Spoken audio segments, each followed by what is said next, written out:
Hello everybody, my name is Eric, this is the YouTube channel Gun Gamers, and today I'm going to talk to you about how to keep your Airsoft AEGs actually working and how you can fix a lot of the problems that you're going to run into in the field. So if you want to know how not to walk back to your car in the middle of the game because all of a sudden your toy went dead trigger, keep on watching.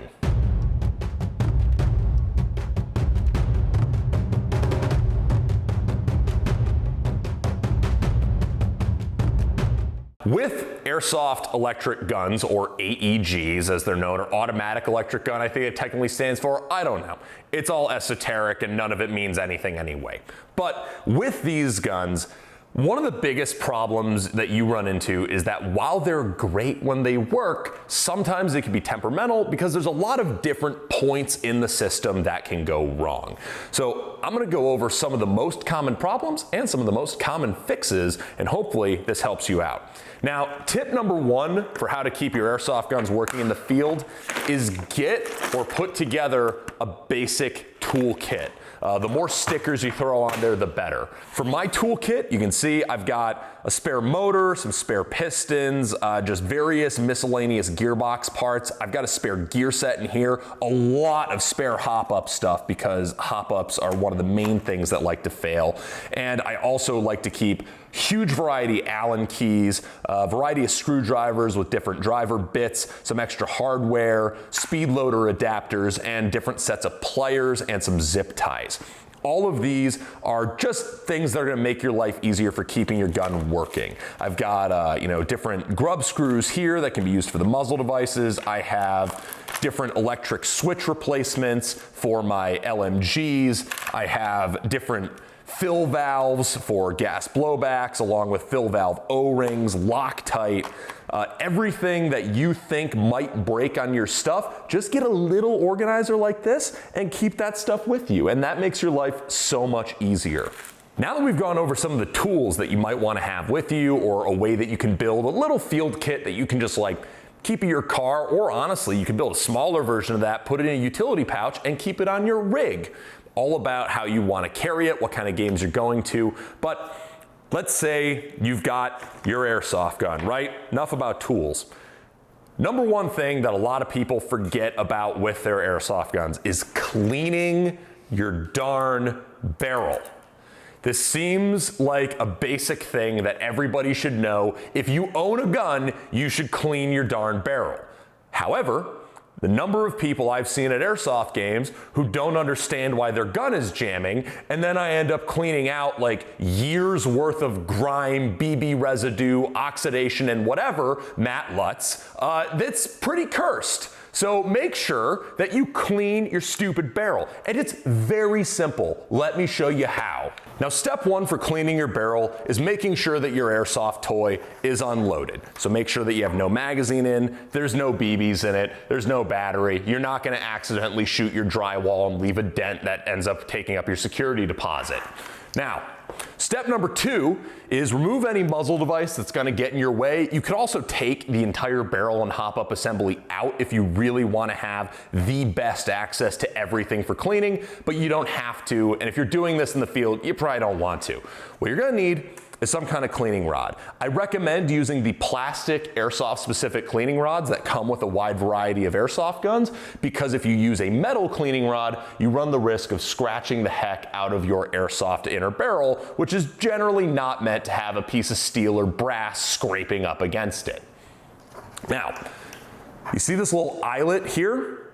All you're gonna do is you're just gonna you can take a patch from a real firearms cleaning kit, or you can just take a paper towel, make a little patch, fold it, put it on the end here.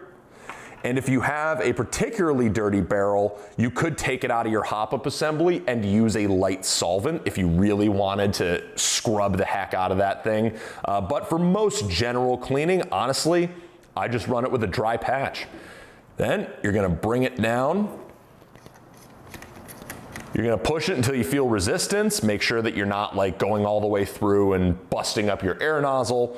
Push it down until you feel resistance, and just use that rod and that patch to clean that inner barrel. And you can see here, this one hadn't been cleaned in a little while, and we're getting all kinds of dirt and gunk out of there. I recommend cleaning your inner barrel on your airsoft gun as soon as you get it, because a lot of these still have residue, grease, or any kind of problems from the factory. Just make sure that you clean that all out, and it'll get you the best accuracy, the best feeding, the best reliability, and it prevents jams. So just run that through, scrub the heck out of that inner barrel. Really try to get it as clean as possible. And you're basically just gonna do that until the patch comes out pretty much clean, and then you have a clean airsoft inner barrel that shouldn't jam or throw your shots off or have any level of problem. So the reason you wanna keep your inner barrel clean is because if you don't have a clean inner barrel, what you're gonna wind up with is a situation where you have BBs jammed in your inner barrel. So I'm going to induce a situation like a jam by just putting a bunch of BBs down in this barrel. So,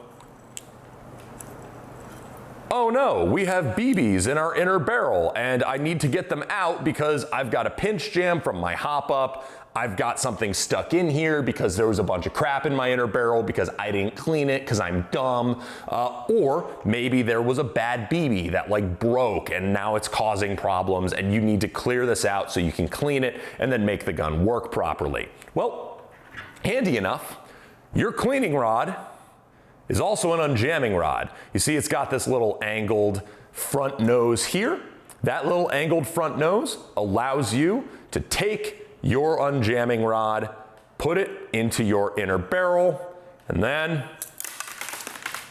voila, no more BBs in your inner barrel. Now you can clean your inner barrel and make sure that it doesn't jam again.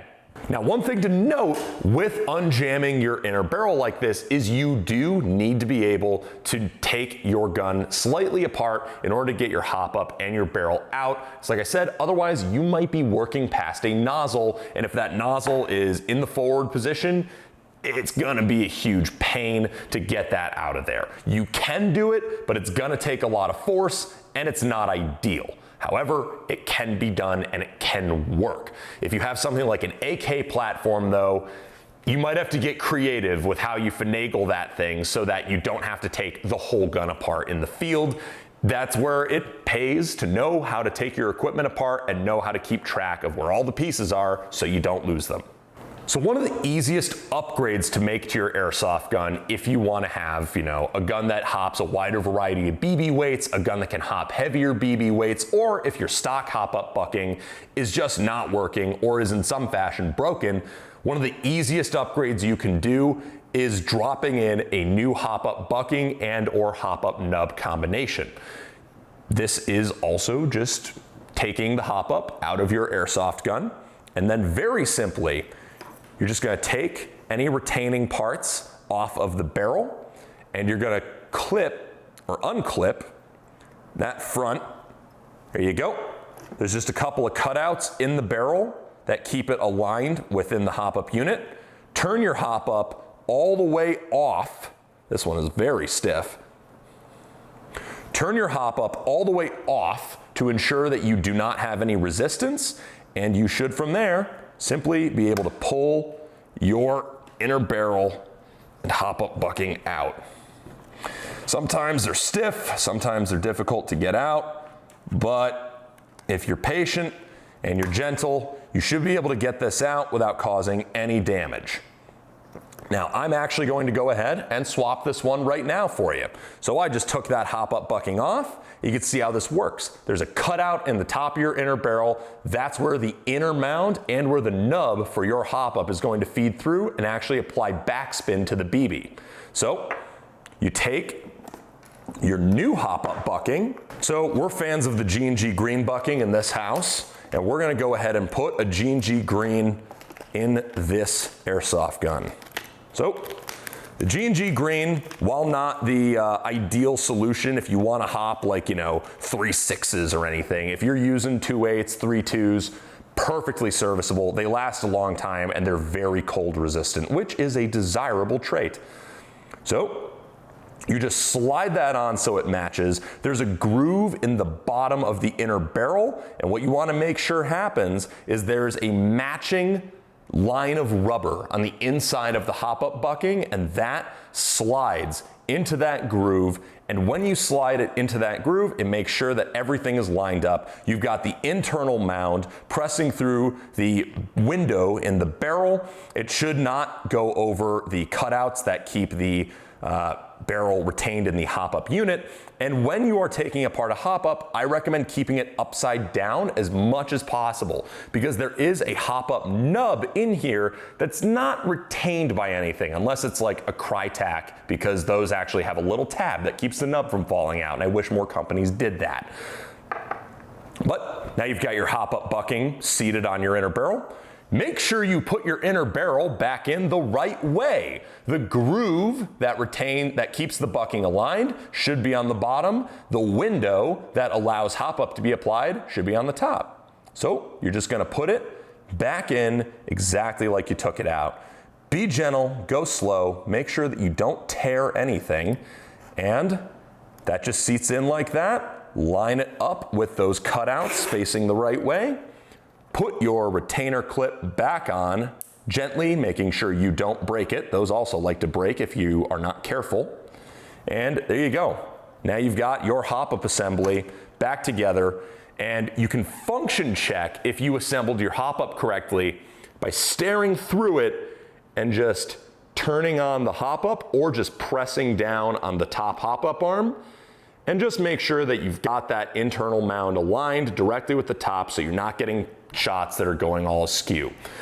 It's that simple. This is one of the easiest things that you can do to your airsoft gun, and it boggles my mind that people still pay someone else to do it for them. So now we're just gonna put our little spring here that keeps it back against the gearbox, and we're gonna reinstall our Hopup. And it is that easy.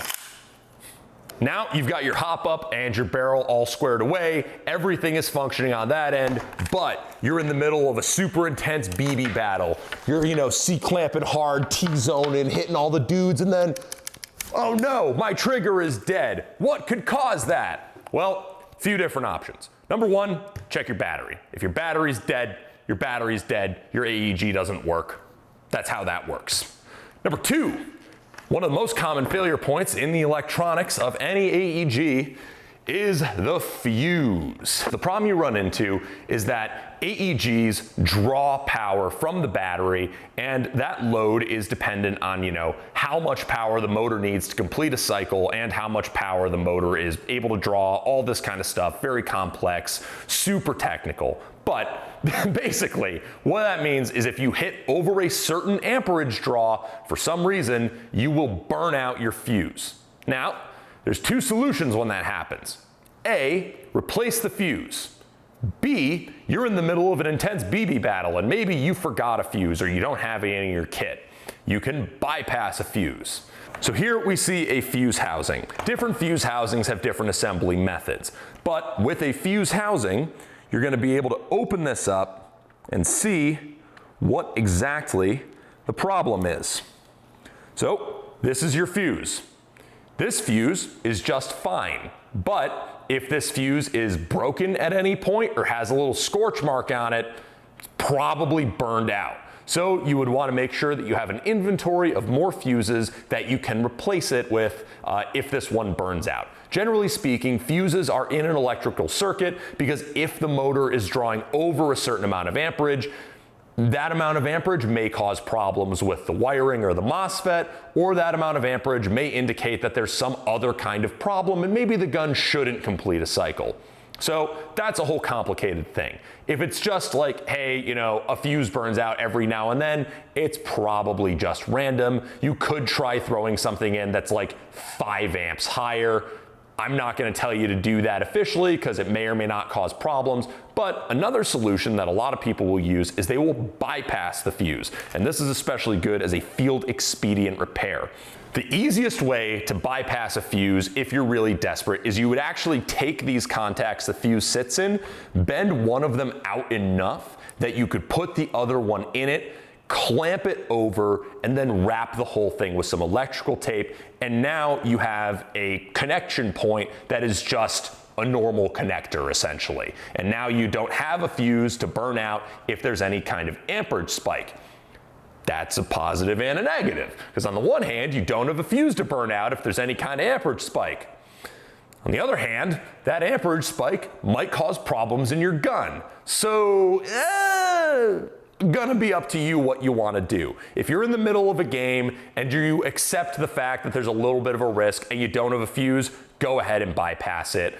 If you have a system that really needs some amperage protection, I don't necessarily recommend it. All about the risk you want to take and how your gun works. There's no 100% right answer. A lot of systems don't even have a fuse.